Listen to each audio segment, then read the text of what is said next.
Moisture equals water. Let's all say it as a group. Moisture equals water. So can we all agree on that? Yes. But what does a cream do? I would say a cream, depending on what's in it, can nourish. It can have good ingredients that slightly soften the surface of the hair to deliver on one of those concepts of like, oh, my hair feels like cotton, I want it to feel like silk.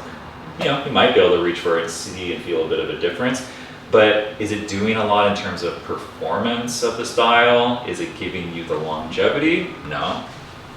And I'm not even anti-cream, it's fine. Like some people like their hair to be fluffy and expansive on day one, that's fine. That's totally their prerogative. But if they say to me, I need this to last 7 days, like I've got something going on Wednesday, it's like, well, we're gonna reach for something more water-based. Like that, at this point, I know how to navigate that to be like, okay, maybe we don't reach for a cream because we wanna get you to that optimal day.